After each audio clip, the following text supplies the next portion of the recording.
Alright, welcome back to SouFLoTV again, everybody. It is your host with the most. Go ahead and hit that subscribe button, please. And let's get right into this story.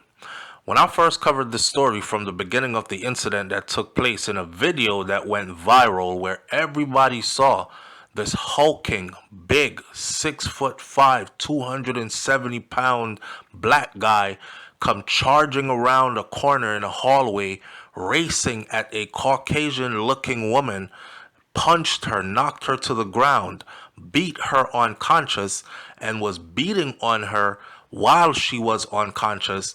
The video that sent everybody into a frenzy. When I saw that video first, when I first covered this story, I said every student in every school who puts their hands on a teacher should be charged as an adult and should be tried and put in prison as an adult in an adult prison.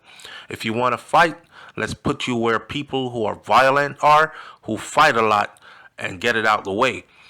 I did not know the backstory to Brendan Dapper. And now that I know the backstory to Brendan Dapper, I had since taken back what I said before.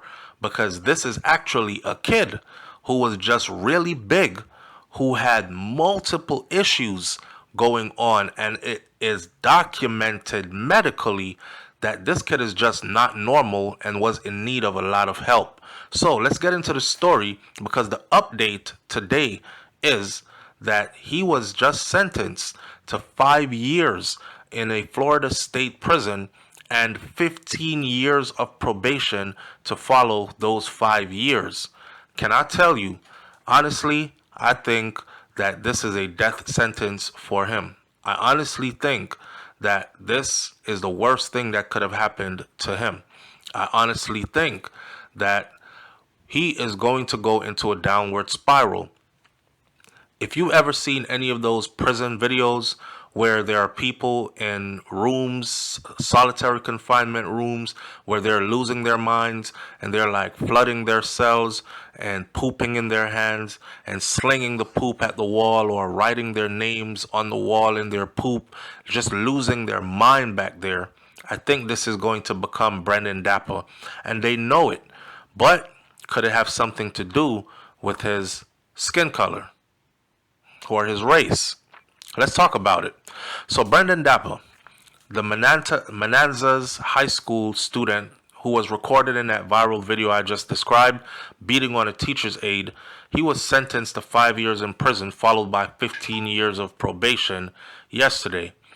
Dapper, who turned 19 August of 2022, which means he will be 20 years old August of 2023, had pleaded no contest to a charge of aggravated battery on a school board employee. Now, he faced up to 30 years in prison at the time.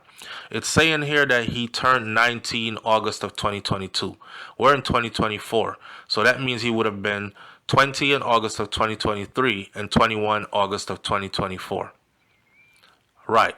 So on his 21st birthday, he is heading to adult prison for 5 years. Now,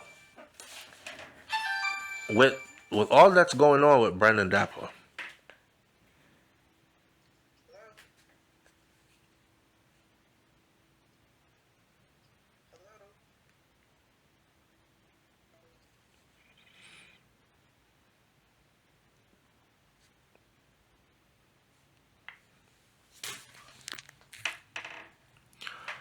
Alright, so Dapper, who turned Assistant State Attorney Melissa Clark, presented her case during the first part of the sentencing around May 1st.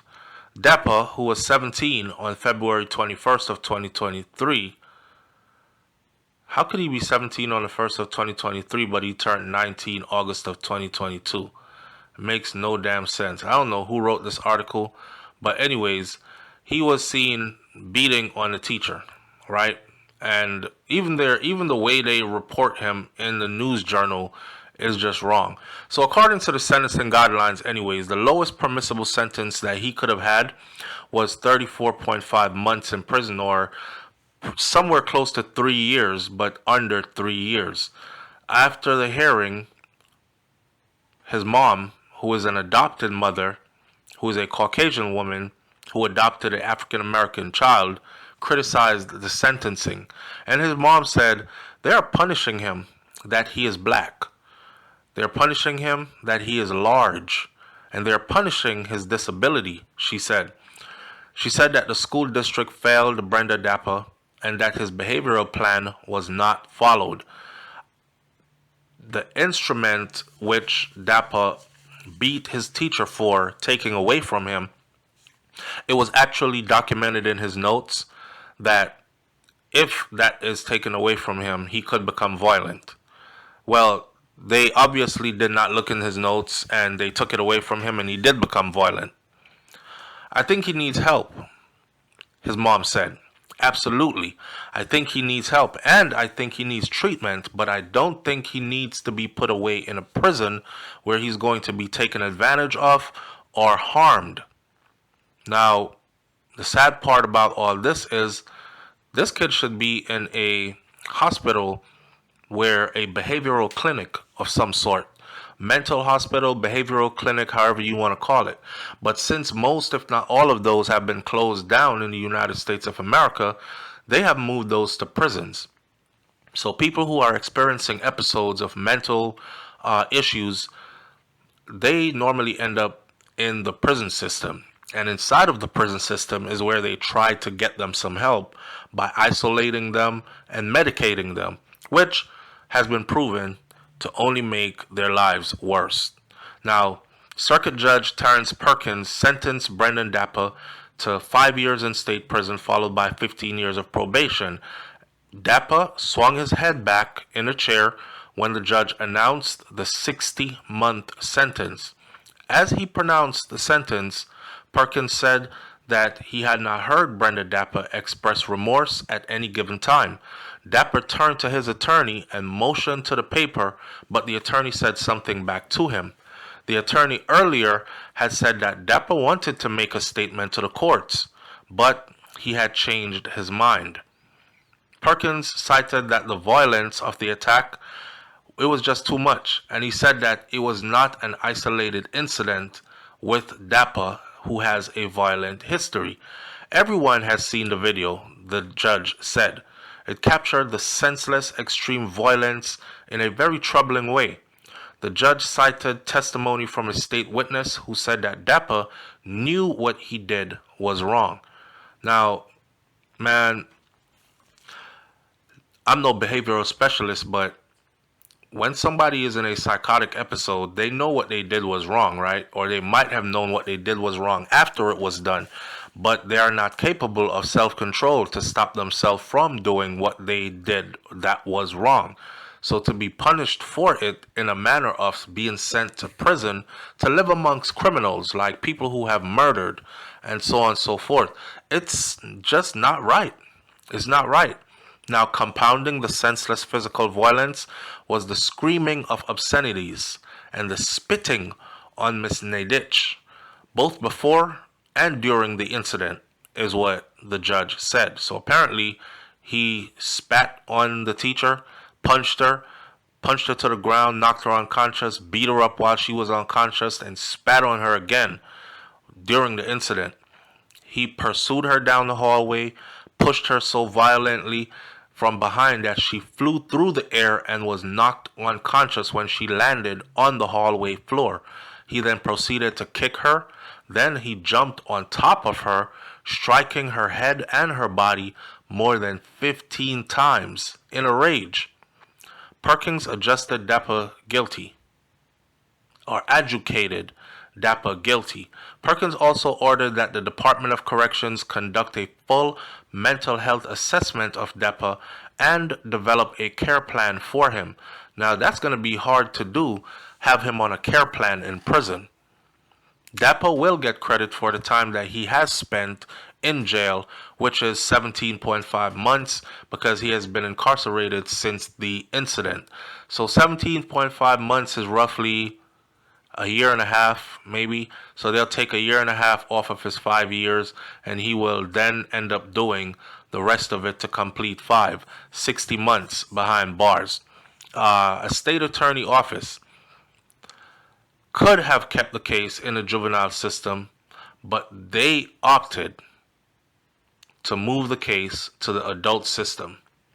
He would have been placed in a juvenile facility where he would have been among his peers and he could have gotten some help, but now he will be among grown men who are hardened criminals. Depa had his head laying on his desk, and his attorney's assistant had her hand on his back. Now Depa has raised his head a few inches off his desk, and they asked whether the public interest requires a prison sentence. He said the video was shocking, but added that this is a disabled child, and look at how perception shifts. His attorney then refers to a testimony that attack was a manifestation of that disability, and Judge Perkins asks whether Tifke is saying that anyone who suffers from autism is aggressive and violent. And then his attorney said, no, that's not what I'm saying, but in his particular case, it is. You know, and I've seen this. Because autism goes on a spectrum. And you have those who are high functioning, then you have those who are low functioning, and you have some of them who are extremely aggressive, while others are not. Now, apparently, Brenda Dappa was extremely aggressive at times, or could become that way if provoked. One of his triggers might have set him off. In this particular case, we know the trigger to be his Nintendo Switch gaming device, which he carried around in his hand, and they were advised in writing not to remove it from his person or it could trigger him into a violent episode, and they did. Perkins said that that was his point. Tifke said that the sentencing that Brenda Dappa got to go to prison is not a graduated sentence. Tifke, his attorney, said that the adult prison's goal was to stabilize an inmate to get them back into general population, not for them to have long-term success. Tifke said that Dappa had been gifted this. It's not his fault. This is how he was born. This is what he came into the world with. In other words, nature gifted this to him. Clark is back up saying that Dappa must be punished. He also killed a woman. He almost killed a woman, rather. He should be punished for that, the prosecutor said. She said that Brenda Dappa can provide treatment. She said Brendan Dappa can provide treatment for him. Clark is asking for 7 years in prison. 7 years followed by a long term of probation is what the prosecution actually was asking for. At the defense table, Dappa, while they were discussing his faith, he appeared to be praying. He was crossing himself. You know, like when a Catholic or a Christian person prays and then they're making these cross across their head to chest, shoulder to shoulder, cross, cross, cross. He kept doing that in the courtroom as they were arguing what to do with him next. So the Judge Perkins gave both the prosecutor and the defense 15 minutes each. Clark said that Dappa was still acting violently at a residential treatment facility. Clark said that before the attack on the teacher, that Dappa, the teenager, was involved in a fight on a school bus. But Clark said that he has shown the ability to control himself, and he had 97 days of good behavior at the group home. She said that Dappa had 3 disciplinary reports while at the Flagler County Jail, and only one of them had to do with violence. He pummeled an unconscious woman. I counted 15 times that he punched her while she was completely unconscious. But for those 5 people pulling him off, I don't think that she would be here today. So the prosecution made their case. They're going for the ultimate. He chased her. He viciously attacked her.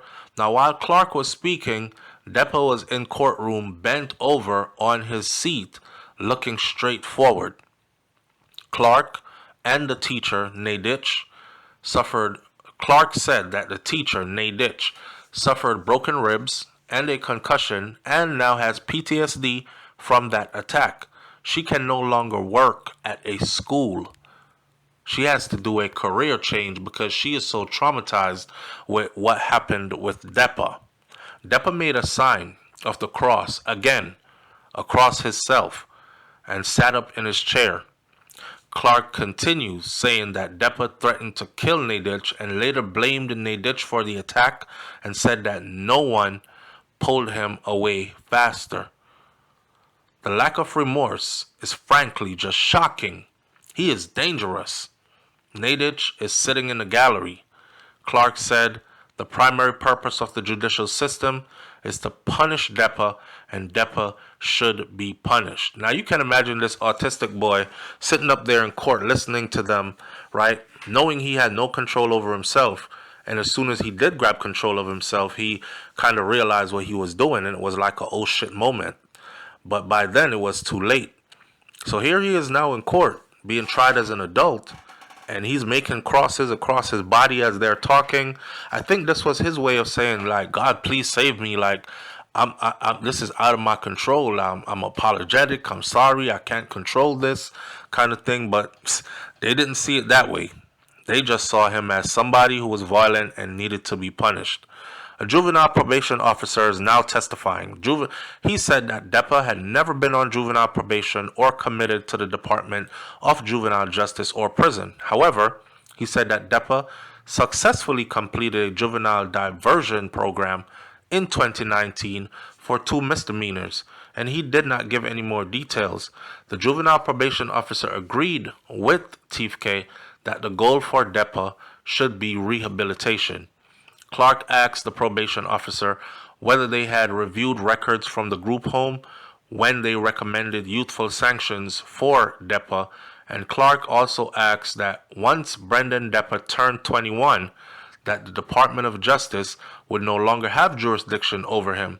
He agreed that they could not require him to do anything. So she is saying once the juvenile justice system, once he turns 21, the juvenile justice system should completely let him go and send him over to the adult prison, which will be in this month. He turns 21 August this month of 2024. So he'll be doing the rest of his time in an adult prison. State attorney tries to establish why Depa should go to prison, and they made their case. And after making their case, you know, here comes a psychologist and other medical individuals. Now, Julie Harper is a licensed psychologist, and she was testifying through a Zoom call.